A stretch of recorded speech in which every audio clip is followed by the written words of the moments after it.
Abordons maintenant la mise en page et l'édition des plans.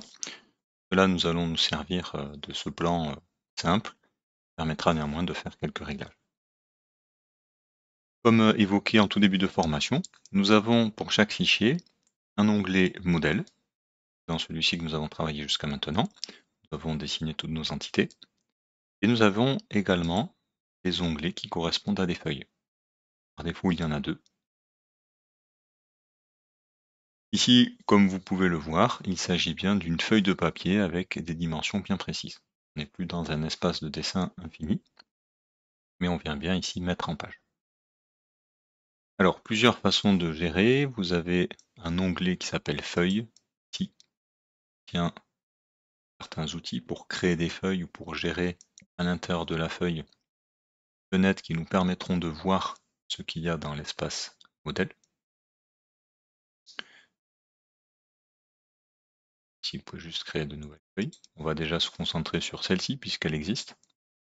Et pour cela, cliquez droit sur l'onglet ici, Sheet 1, Gestionnaire de configuration d'impression. Alors, je vais supprimer, je pense que si vous démarrez, vous ne les avez pas. Supprimer cela, voilà.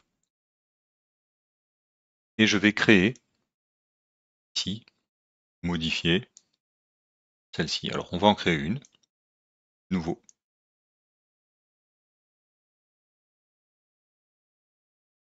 Basé sur défaut, ça me va bien. Où est-ce que je l'enregistre? Alors, vous voyez qu'il y a un chemin ici, bien précis.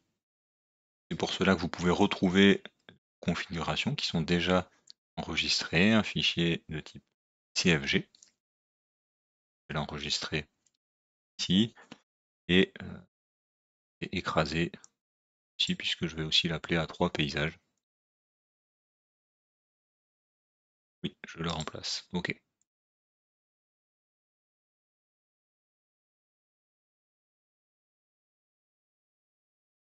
On laisse Graph-Site réfléchir. Voilà. Nous avons la boîte de dialogue qui nous permet de configurer l'impression. Alors, première chose à faire, il s'agit de choisir votre traceur. Format de papier, vos marges de papier vont dépendre de votre traceur, donc choisissez d'abord votre traceur. Nous allons partir sur une impression en PDF, qui nous permettra facilement communiquer notre fichier, mais aussi si nous avons besoin d'une sortie papier, de très facilement l'imprimer à partir de n'importe quel ordinateur. PDF, alors j'ai quelques propriétés, on va les laisser pour l'instant comme ça. Deuxième élément important, format du papier. Je déroule, alors vous êtes peut-être surpris du nombre de formats disponibles. On va se concentrer ici sur les A0, A1, A2, A3, etc. Et pourquoi il y en a beaucoup? En fait, ça va dépendre ici des marges. Alors, fond perdu, voilà, je vais passer sur du A3.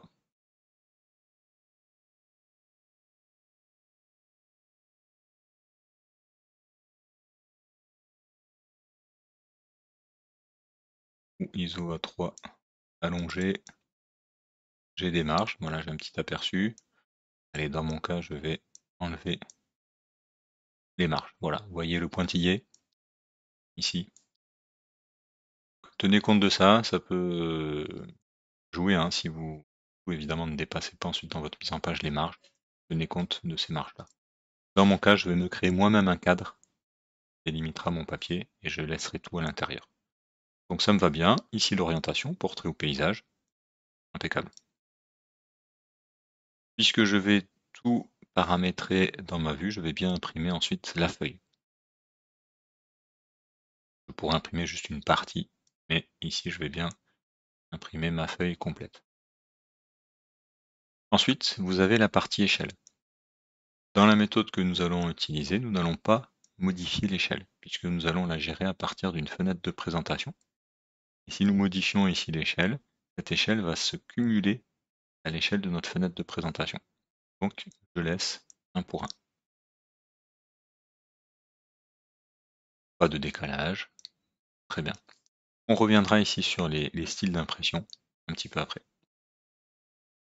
Enregistre. Même si j'ai besoin d'y revenir, vous voyez, je pourrais toujours l'éditer après. Donc, elle est créée, impeccable. Je vais fermer et vous voyez qu'elle vient bien s'appliquer ici à cette feuille, puisque mes marges ont disparu. Sur cette feuille, j'ai par défaut une fenêtre qui me permet de voir ce que j'ai dans l'espace modèle. Donc, je retourne dans mon espace modèle. Et dans mon espace modèle, je fais un double clic molette pour tout voir. Je n'ai que ces éléments-là. Donc, par défaut, votre fenêtre de présentation ici va cadrer la vue pour contenir tous les éléments de votre espace modèle. C'est ce qui fait le lien entre la partie papier et votre espace de dessin. Cette fenêtre se sélectionne. Vous pouvez la déplacer avec les outils habituels ou en maintenant un clic gauche, déplacer. Vous avez des poignées pour la redimensionner. Peut-être à réduire pour voir juste une partie de votre projet. Là, vous pouvez vraiment cibler ce que vous voulez voir de votre espace modèle.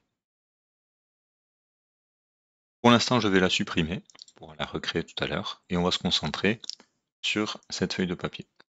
Elle est aux bonnes dimensions, je n'ai fait aucune marge et on pourrait créer un cartouche. Alors, on ne va pas passer beaucoup de temps à le faire, mais je vais juste vous montrer qu'on peut dessiner comme on a dessiné dans l'espace modèle, on peut dessiner sur cette feuille de présentation.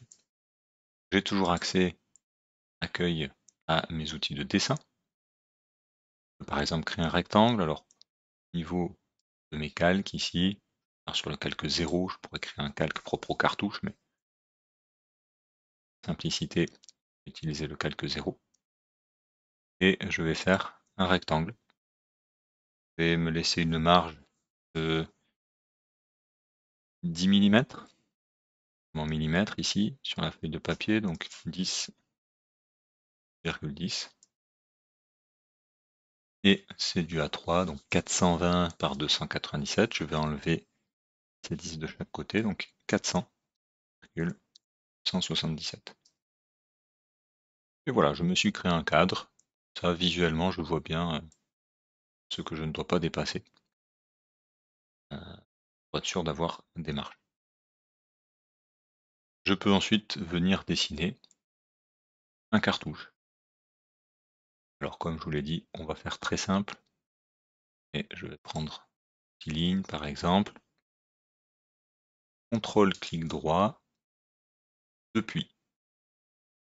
Puis, ce point par le haut, à 10.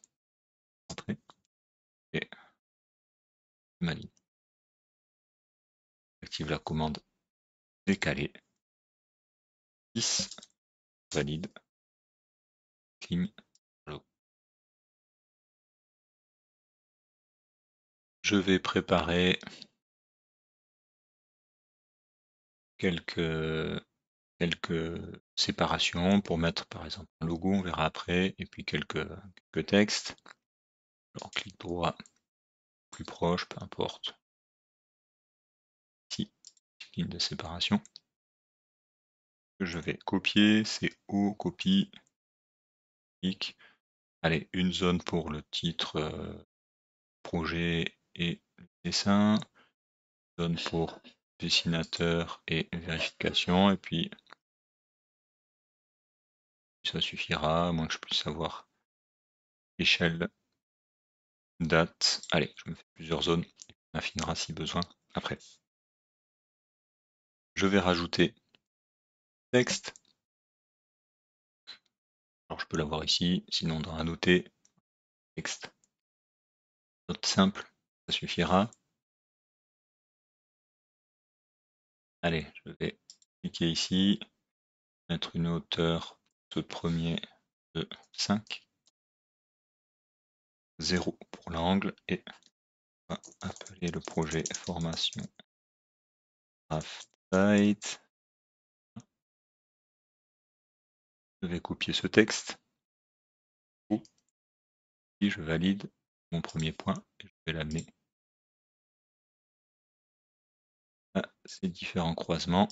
Hop, hop. Et voilà. Alors là, je veux pas qu'ils soient aussi gros tous. Donc je vais tout sélectionner et je vais passer en 3. Un petit 3,5 par exemple.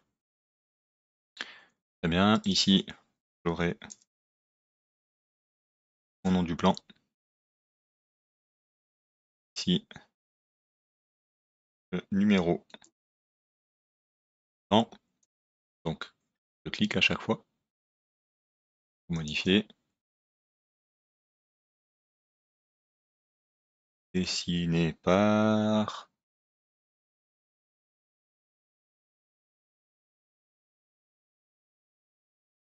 Vérif par Michel. Et ça pourrait être une date, ça pourrait être un numéro de page, page 1 sur, etc. Voilà, donc vous voyez, vous avez vraiment accès aux outils de dessin, d'écriture, de texte, exactement comme dans l'espace modèle.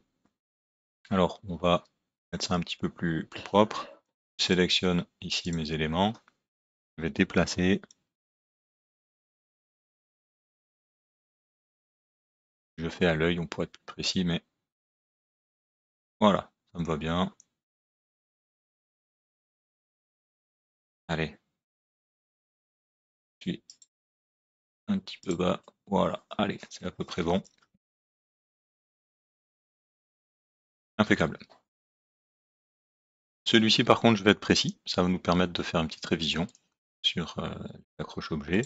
Sur ce texte, je vais choisir un milieu-centre alignement au milieu au centre. Donc cette poignée, intéressant. Et je vais déplacer, CTRL-clic droit, milieu de 2 points, celui-ci et celui-là. Voilà. Formation de Draft est ainsi bien centrée. Et je vais maintenant ajuster ici. Alors oui, il me prend mon texte, j'aurais dû prendre des limites de temps. Et ce trait, je n'en ai pas besoin, je mettrai une image. Voilà, un petit cartouche tout simple, mais qui vous permet de voir comment gérer facilement vos feuilles, du format et de la préparation de ces feuilles. Vous pourrez ajouter un tableau, vous pourrez aussi ajouter tous les éléments de dessin.